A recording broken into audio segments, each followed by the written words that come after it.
Minimalism. It's a buzzword these days. You may think of the empty living room with a single chair, all white walls with wood floors, or wearing the same thing every day. I actually really like minimalism, and I think at its core it's a really good thing. But today I want to look at what's wrong with minimalism, and how it can actually be just as dangerous as keeping up with the Joneses if done the wrong way. I'm pretty minimalistic myself. I live in a relatively small house. I drive an older truck that I've had since I was 15. I love minimal home decor, and I'm a very frugal spender. The dangers of minimalism come into play when it's treated like a crash diet. Whenever I hear the term, "I tried minimalism," or "I'm trying minimalism," I get that same sinking feeling I get when someone tells me they're going on an all-liquid diet after eating nothing but fast food for 2 years, or that they're about to start working out twice a day, when something as simple as a 5-minute walk and a normal sleep cycle hasn't been a part of their life. It's a great thing to get inspired by other minimalist people, but it's a totally different thing to let them define what minimalism means to you. It's a funny thing how the chemical reaction in our brain when we throw things away is very similar to the endorphin rush you get whenever you buy something new. There's a great feeling of weight being lifted, and just like with the acquisition of new items, it's short-lived, and then you're back to seeking the next release. These dangers come into play when we start to get rid of things that we actually value or need because someone else said we shouldn't have those things.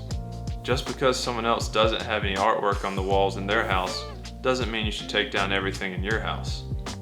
Just because someone else wears the same thing every day doesn't mean you have to throw away your entire wardrobe and replace it with 7 pairs of the same shirt. Minimalism is a label that's become widely adopted, and really all it means is, are you spending your money consciously? When you spend your money consciously, you're able to align your values with the way you spend your money. When you let someone else influence what you buy or throw away, it actually goes much deeper than the material good itself. By doing this, you're letting that person define what your values are, rather than figure them out for yourself. This is where minimalism and keeping up with the Joneses can turn into the exact same thing. You bought the new sports car when you got your raise because you saw other people upgrade their cars as they made more money, and you want people to know that you're successful. On the flip side, you got rid of the new sports car after watching videos about minimalism because you were worried now that other people would judge you for having the car. You can start to see where the dilemma is here. It's a nice sanity check when you're buying a large ticket item to ask yourself, would I still buy this item if no one ever knew that I had it or no one else would ever see it? If the answer to this question is yes, then it might be worth your hard-earned money.